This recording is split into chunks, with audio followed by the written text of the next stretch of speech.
State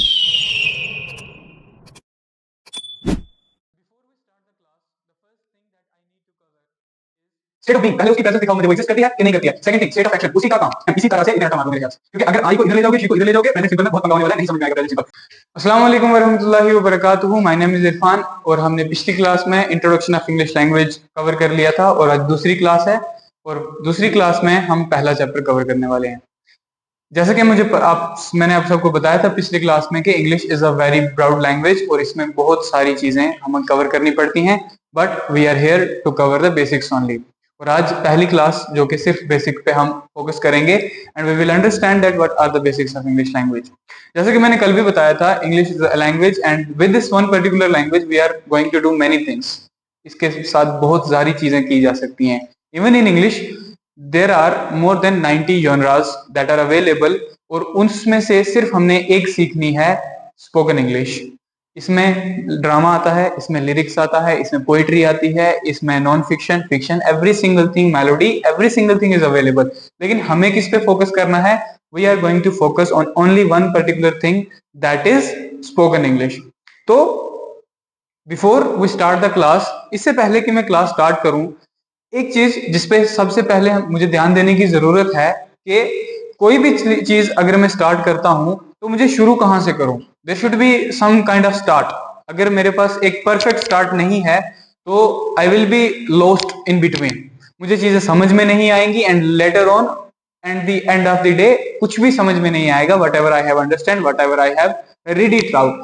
तो I must have a proper approach. मुझे एक सही अप्रोच के साथ इंग्लिश को शुरू करना है ताकि मुझे हर वो चीज जो मैं इस क्लास में पढ़ूं या फिर किसी और जगह पढ़ूं, मैं उसे दूसरी चीजों के साथ रिलेट कर पाऊं और मैं उसे समझ पाऊं कि मैंने वहां पे ये पढ़ा था, यहाँ पे ये पढ़ा था और इसके बीच कनेक्शन क्या बन रहा है। ओके, तो जैसे कि दुनिया में हर कोई चीज जो भी एग्जिस्ट करती है दैट हैज सम बेस, उसका कोई ना कोई प्लेटफॉर्म, कोई ना कोई बेसिक्स है। जैसे अगर मैं आपके आसपास मकानों की बात करूं, there are number of houses available in your locality. ना जाने कितने ही मकान लोगों ने बनाए हैं, लेकिन उनका रॉ मटेरियल जो उसमें यूज किया गया है वो सेम है।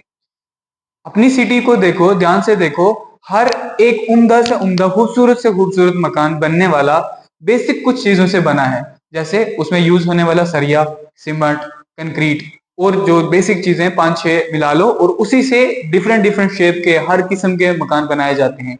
हाँ, अब अगर अपने यहाँ खाने की बात करो तो बेसिक हमें क्या खाना होता है? If we are talking about a particular field, मीट की बात करते हैं, chicken masala, chicken tikka, biryani, something, there are many varieties. लेकिन बेस क्या है? बेस है उसमें पड़ने वाले मसाले दैट आर सिमिलर, वो सब सही एक ही चीज है। उसके बाद उसमें पड़ने वाला मीट, जो हमें गोश्त बाजार से खरीदते हैं, गोश्त सेम है, उससे हम नई नई वैरायटी, अलग अलग वैरायटी बनाते हैं अलग अलग रेसिपी के साथ। तो इंग्लिश को भी आप एक तरीके का खाना ही समझो कि अगर एक रेसिपी अप्लाई करके मैं एक चीज बना रहा हूं तो दूसरी रेसिपी अप्लाई करके मैं डेफिनेटली कुछ और भी बना सकता हूं। लेकिन उससे पहले मुझे ये समझना पड़ेगा कि इंग्लिश के बेसिक कंसेप्ट हैं क्या। ये एक लैंग्वेज एक कंसेप्ट के ऊपर बेस्ड है। पूरी लैंग्वेज सिर्फ एक कंसेप्ट के ऊपर बेस्ड है। मैं दावा करके कह सकता हूं कि आपने जब भी इंग्लिश पढ़ना इससे पहले स्टार्ट किया है, आपने नाउन से स्टार्ट किया है, विच इज टोटली रॉन्ग। अगर आप नाउन की बात करते हो, इट इज इनटू एग्जिस्टेंस, तो उसकी बात तो गलत बात है। मैं बताता हूं कि इंग्लिश एक कंसेप्ट के ऊपर बेस्ड है और उस कंसेप्ट को वर्ब कहते हैं। जैसे मैंने बोला, हर किसी चीज को बनाने के लिए एक बेस चाहिए, कुछ रॉ मटेरियल चाहिए। जैसे ये टी शर्ट है, कोई दुपट्टा है, कोई पैंट है, बेसिक इंग्रेडिएंट, बेसिक चीज क्या यूज हुई है उसमें? क्लोथ, कपड़ा यूज हुआ है। इसी तरह से इंग्लिश में कुछ भी हो, बेसिक एक चीज ही है, वो है वर्ब। तो चलो देखते हैं, अगर ये लैंग्वेज एक कंसेप्ट के ऊपर बेस्ड है तो ये कैसे है। तो मैंने बोला पिछली क्लास में, जैसे बोला था, इंग्लिश इज अ लैंग्वेज और एक लैंग्वेज के साथ there are many things that you do and with this one particular language मैंने बताया कि there are more than 90 genres connected with this language. लेकिन हमें एक पे काम करना है, विच इज स्पोकन इंग्लिश।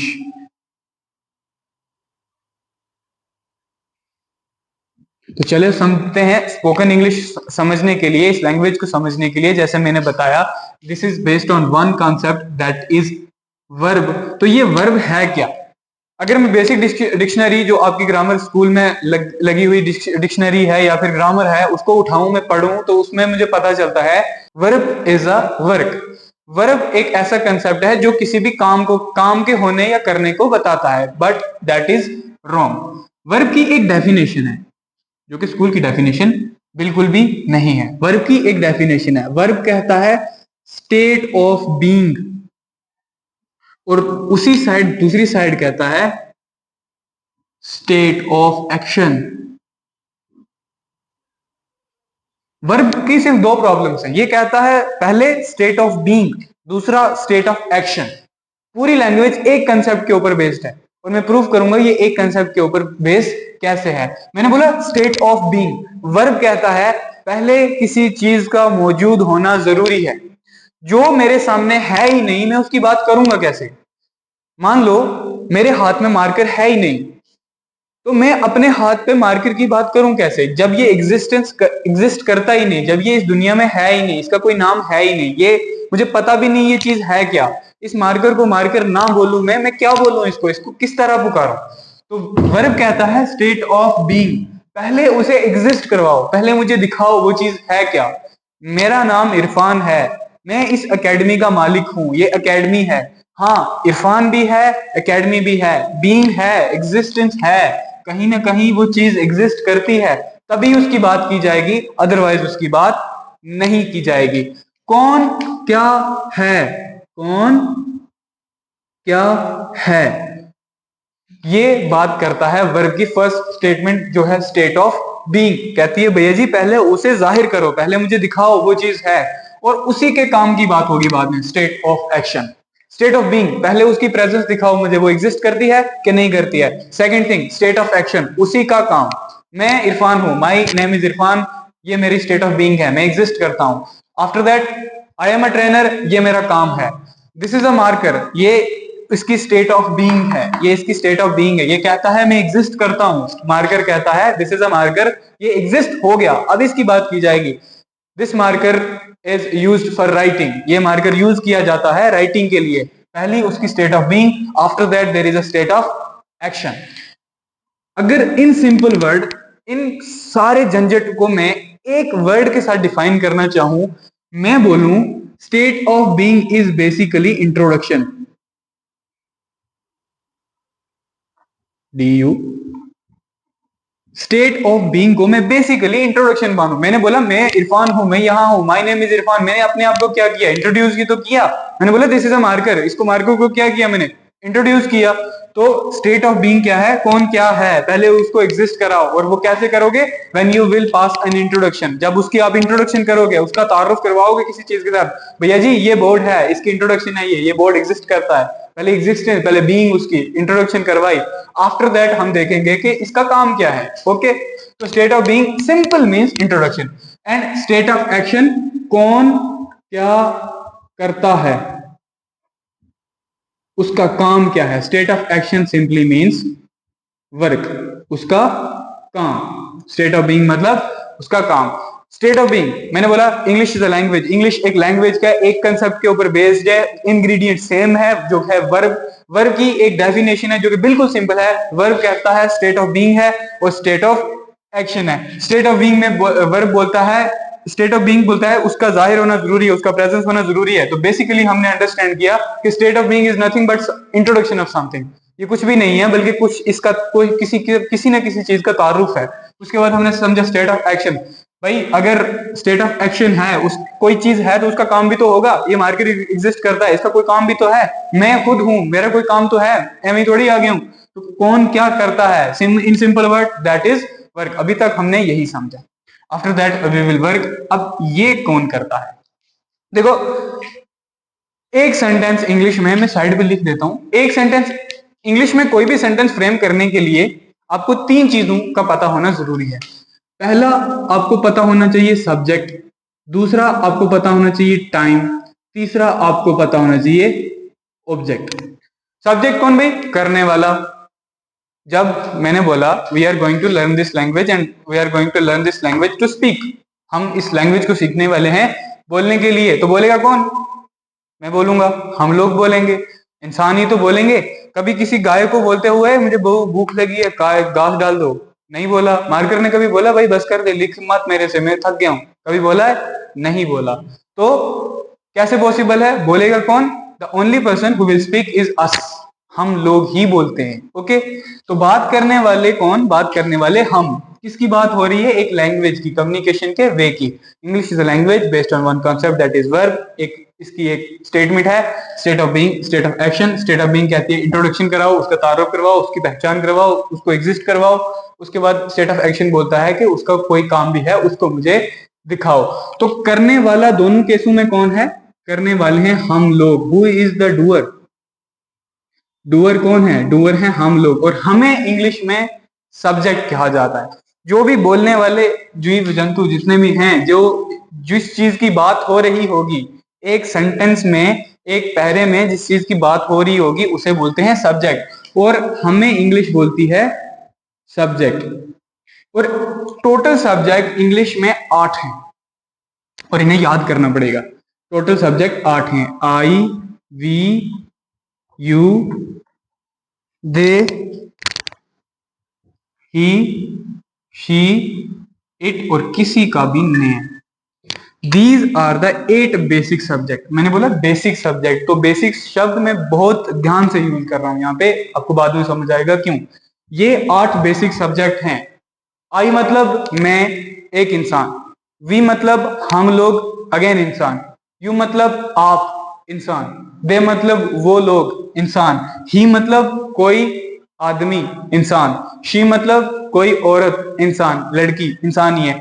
एक ये चीज इट, इट इज सब्जेक्ट जो कि चीजों के लिए यूज हो रहा है। मार्कर को इंट्रोड्यूस करो भाई, इनसे मत होगा, वो बोलेगा आई एम अ मार्कर, नहीं बोल सकता ये। वी आर मार्कर्स, पॉसिबल ही नहीं है। Only it is a marker, बोलने वाले हम लोग हैं, लेकिन इसके आइडेंटिफिकेशन के लिए हमने इट बोला।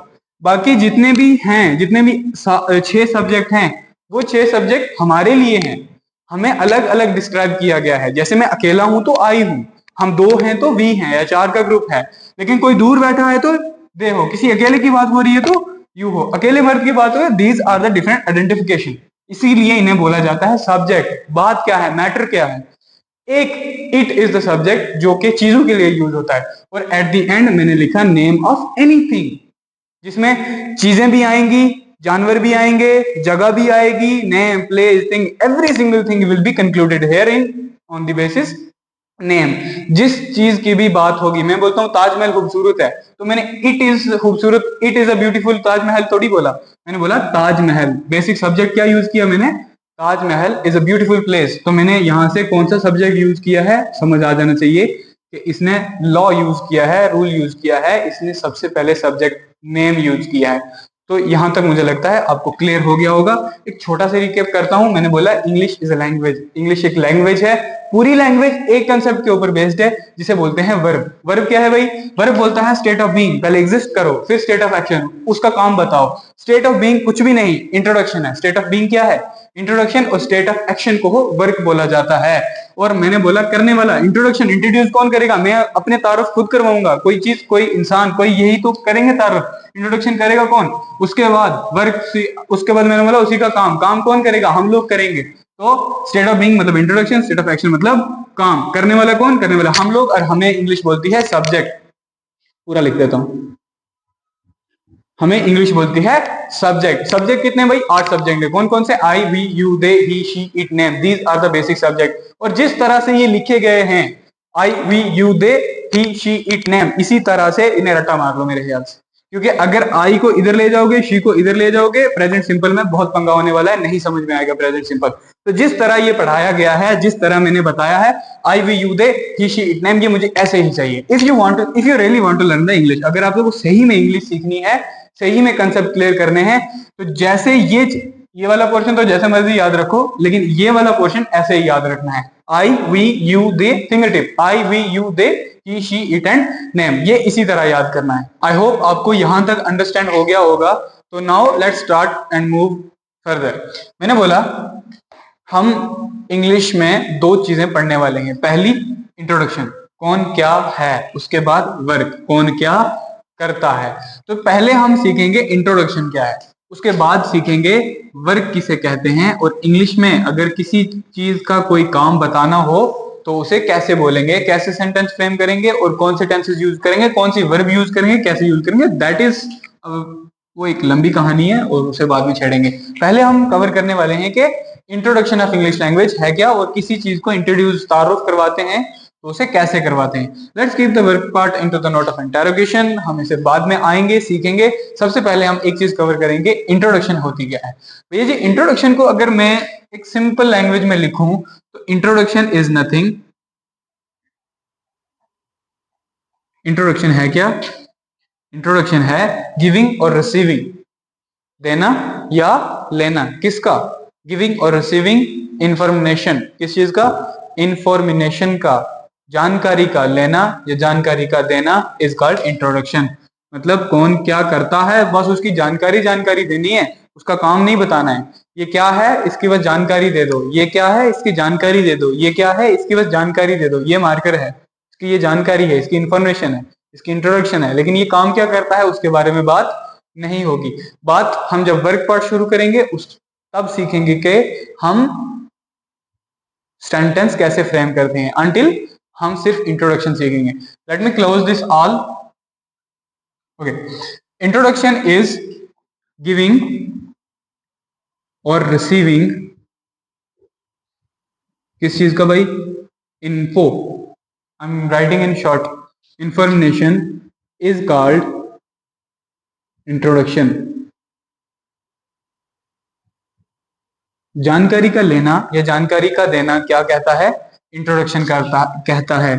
चलो भाई, इन सब्जेक्ट को यूज करते हैं। मैंने बोला सेंटेंस फ्रेम करने से पहले पहली चीज जो आपको जरूरी पता होनी चाहिए वो है सब्जेक्ट। तो इन सब सब्जेक्ट को यूज करते हैं और एक एक सेंटेंस फ्रेम करके देखते हैं। मुझे ये सारा साफ करना पड़ेगा and I will write it again. हम पहले देखेंगे इंट्रोडक्शन ऑफ द लैंग्वेज है क्या। बहुत सारी चीजें हैं तारुफ करवाने के लिए, तो उन्हें कैसे करवाते हैं बेस्ड ऑन दी सब्जेक्ट। सबसे मुझे देखना पड़ेगा, मेरे पास टोटल 8 सब्जेक्ट हैं। इन 8 सब्जेक्ट पे देख लेते हैं कि तारुफ कैसे करवाते हैं। मैं बोलता हूं I am Irfan and I am a trainer. तो these are the introduction. My name is I am Irfan, I am a trainer. ये मेरी इंट्रोडक्शन है। जैसे हम वी से अगर इंट्रोड्यूस करेंगे तो we are students, we are cousins, we are lawyers, कुछ भी बोल सकते हो। You are my brother, you are my sister, you are my friend, you are a doctor, कुछ भी बोल सकते हो। तो इस तरह से क्या किया जाता है? इंट्रोड्यूस किया जाता है। दे आर गुड पीपल, वो अच्छे लोग हैं। He is my classmate, she is an intelligent girl, it is marker, Irfan is a trainer. It की अगर मैं बात करूं, it is a marker, it is a duster, it is a board, it is a class, it is a chair, every single thing that is thing।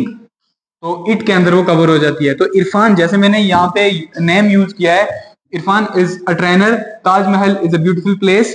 तो अलग अलग नाम लेके उनके अलग अलग इंट्रोडक्शन भी हम दे सकते हैं।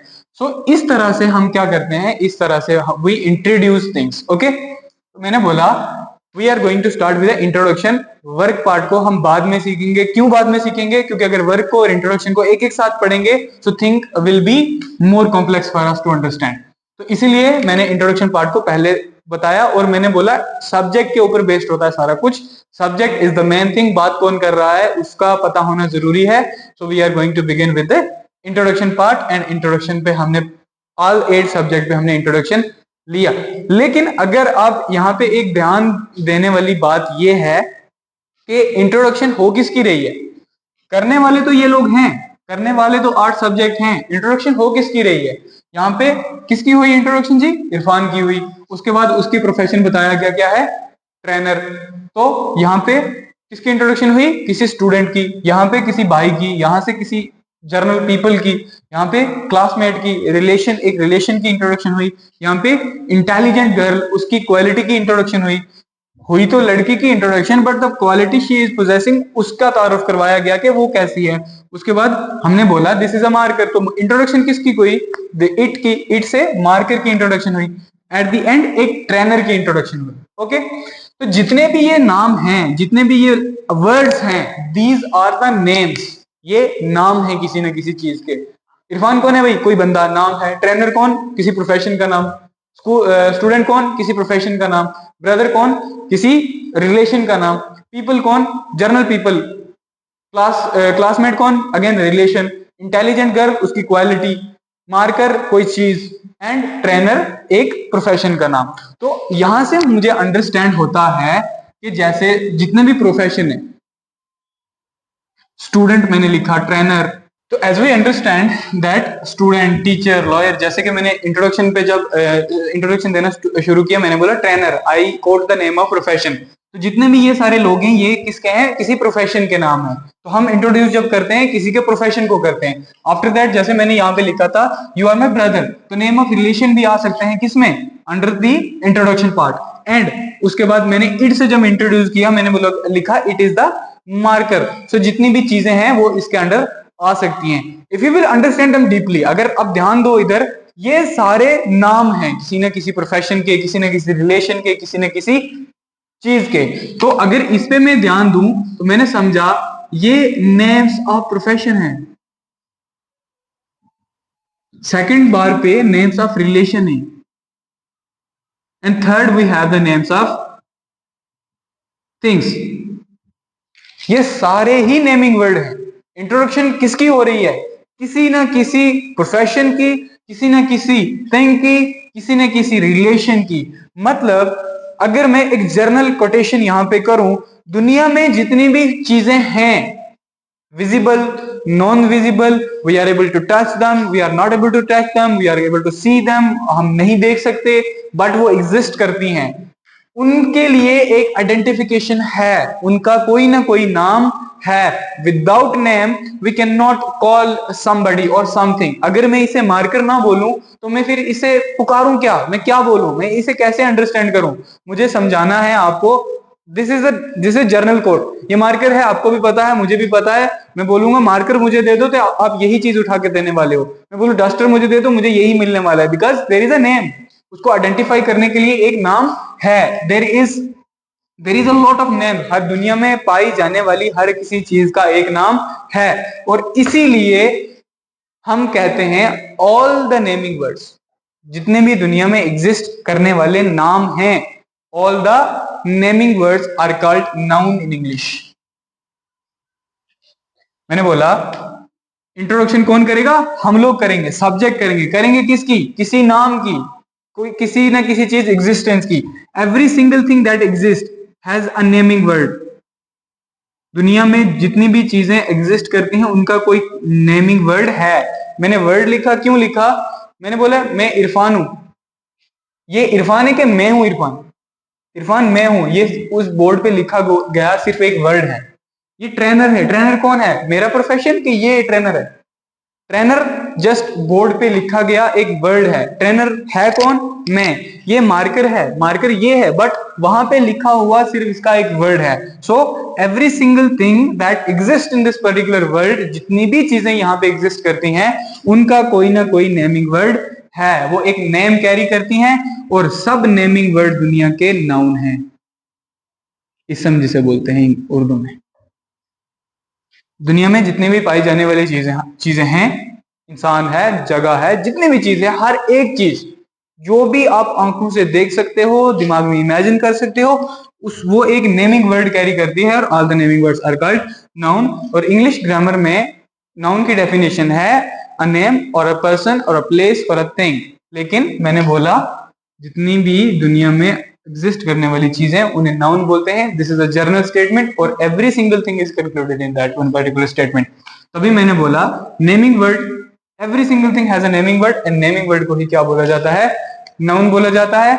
जब भी ये नाउन आपको मिलेगा, ये दो स्टेट में मिलेगा। या तो ये होगा सिंगुलर, या होगा प्लूरल। या तो ये अकेला मिलेगा, या आपको ये क्वांटिटी में मिलेगा। ये अकेला मार्कर है, ये सिंगुलर है। अगर इसको मैं क्वांटिटी में देखूं कहीं, तो ये मार्कर्स हो जाएगा, प्लूरल हो जाएगा। तो अकेला मिला, कोई आइडेंटिफिकेशन नहीं, अकेले के साथ कोई आइडेंटिफिकेशन नहीं, उसका जर्नल नेम भी उसके आइडेंटिफिकेशन है। लेकिन अगर ये आपको प्लोरल मिलता है तो इंग्लिश में उसे प्लोरल को कुछ वर्ड इसके नाम के साथ ही कुछ वर्ड आप अगर जोड़ दोगे तो इनका प्लोरल फॉर्म बन जाएगा। जैसे एस जोड़ दोगे, ई एस, आई ई एस, या फिर वी ई एस अगर उनके वर्ड नाम के साथ जोड़ दोगे, जैसे marker Marcus, boy boys, girl girls, तो एस ई एस, आई ई एस या वी ई एस उनके नाम के साथ लगाने से वो एक सिंगुलर वर्ड प्लूरल वर्ड बन जाएगा। तो these are the identification. Singular के साथ कोई आइडेंटिफिकेशन नहीं, प्लूरल वर्ड आपको हर जगह एस ई एस, आई ई एस या फिर वी ई एस के साथ मिलेगा। तो जब भी एक सेंटेंस में आप यूज करोगे किसका, नाउन का यूज करोगे। जैसे मैंने यहाँ पे सेंटेंस लिखा है, मैंने यहाँ पे नाउन का यूज किया, यहाँ पे नाउन का यूज किया, यहाँ पे नाउन का यूज किया, यहाँ पे नाउन का यूज किया, यहाँ पे नाउन का यूज किया, यहाँ पे नाउन का, यहाँ पे नाउन का यूज किया, नाउन का यूज किया है ना। तो जब मैंने नाउन का यूज किया है उसके पीछे मैंने आ यूज किया है, आ यूज किया है, एन यूज किया है ना, क्लियरली दिख रहा है। It is a marker, it, Irfan is a trainer. तो मैंने इन वर्ड का यूज इसके साथ साथ किया है।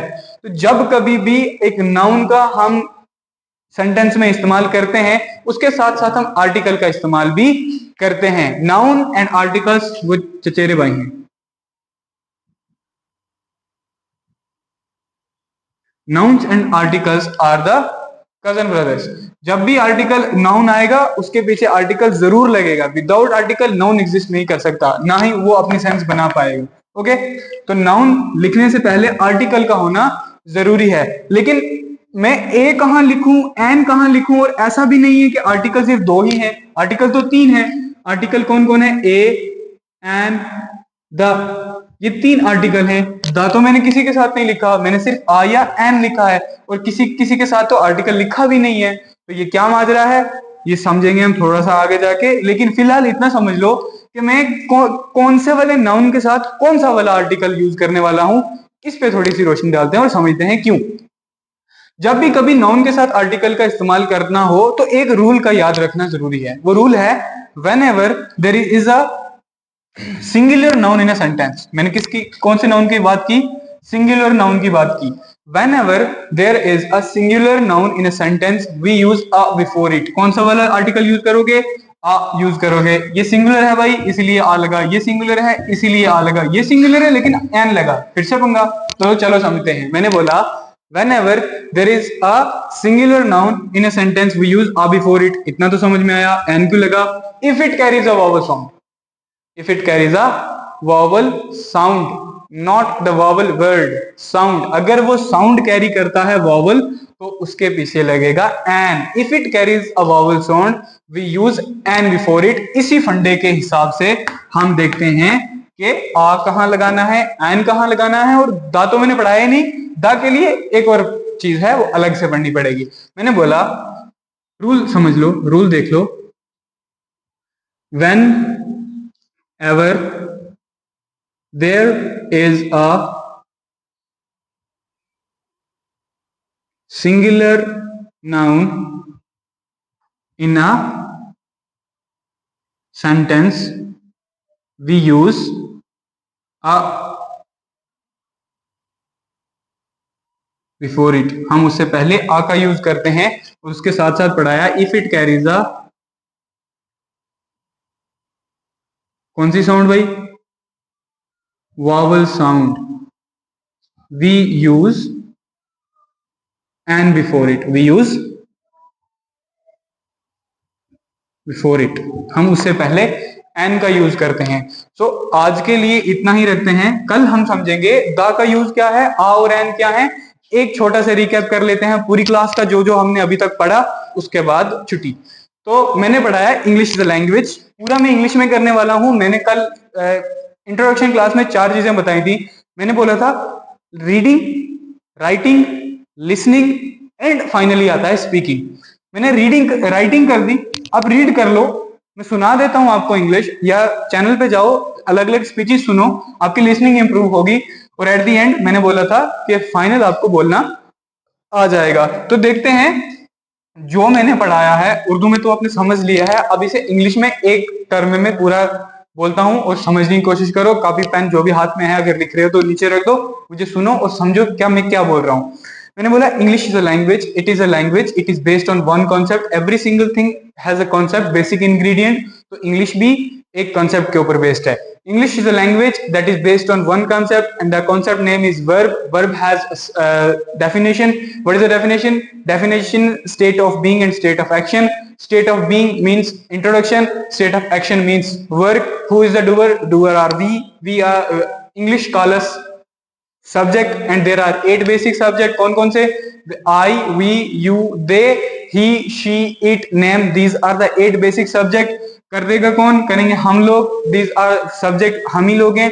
So मैंने बोला we are going to keep the work part under the note of interrogation, and later on we will understand it, and we are going to understand the introduction part. What is an introduction? Introduction is giving or receiving information is called introduction. उसके बाद मैंने बोला if we are going to introduce ourselves, this is the way we are going to introduce ourselves, and in introduction we can quote the name of profession, quote the name of relation, quote the name of things. Every single name that you are looking onto the board, these are the naming words, and every single thing that exists in this particular world carries a naming word. Those naming words are called noun. Noun can be appear in 2 kinds, singular and plural. Singular noun, no identification. Plural noun, these identification, which S, ES, IES and VES. मैंने बोला after the noun, after every noun there will be an article existing. There we understand that articles with the noun. फिर मैंने पढ़ाया articles are 3 in English. कौन कौन से? a, an and the. So let's understand article कहाँ पे use कर देंगे? We use article whenever there is a singular noun. जब कभी भी एक singular noun मिले, we in a sentence we use a before it. हम a का use करते हैं. If it carries a vowel sound, we use an before it. That was all recap about the, today's class. छोटा सा homework है. जितना भी आपने पढ़ा है, start framing sentences on that one particular class. तो आपको समझ में आया जो आपने पढ़ा है, आपको understand हो रहा है कि नहीं? Thank you. Have a nice day. We will come up with the next class. तब तक अल्लाह हाफिज।